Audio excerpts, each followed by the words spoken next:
Welcome to Vincy Everything, where everything is about Vincy, the show where we will discuss and review a range of topics relating to the beautiful islands of SVG. Today, St. Vincent and the Grenadines, a great nation, celebrates its Independence Day, a country with one of the hottest carnival in the Caribbean, lush white and black sand beaches, and friendly people. I salute you. St. Vincent passed through various stages of colonial status from 1763 until its independence in 1979. From a representative assembly in 1776, Crown colonial government in 1877, a legislative council in 1925, and finally, universal adult suffrage was granted in 1951. Britain made several unsuccessful attempts to affiliate St. Vincent with the other Windward Islands. This would have simplified Britain's control over the region through a unified administration. In 1960, several regional islands under British control also made an independent attempt to unify. The unification was to be called the West Indies Federation and was driven by the desire to gain freedom from British rule, but the attempt collapsed in 1962.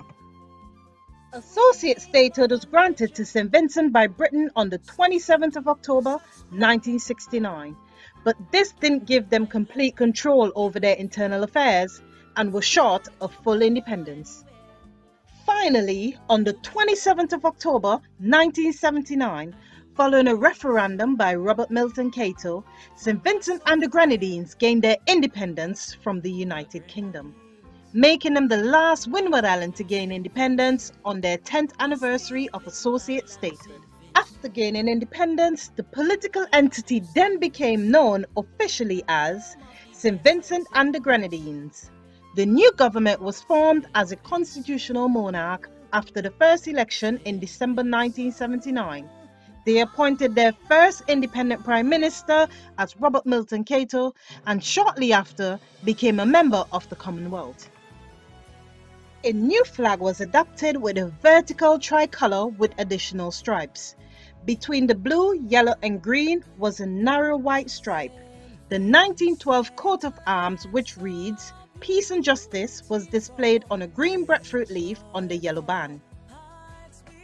The coat of arms of St. Vincent shows peace and justice represented by two women, one holding an olive branch, which represents peace, and the other making a sacrifice over an altar, which represents justice.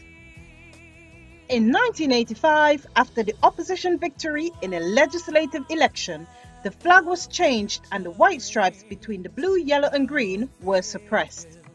When the new government finally took office on the 21st of October 1985, the old flag was rejected and a new flag was hoisted. Blue, yellow and green with three triangular diamonds in the middle, which depicts the islands as the gem of the Antilles. The blue representing tropical skies and crystal waters, yellow or gold represents the Grenadine Islands under the government control, and finally the green represents the lush vegetation. Every year on the 27th of October, the country commemorates its signing of independence with an independence celebration of freedom. The celebration begins at the Victoria Park, where the Prime Minister addresses the masses. There is a march past procession which proceeds uptown and concludes outside the Royal Police Headquarters. Thanks again for tuning in to Vincy Everything. Don't forget to like, share, comment and subscribe.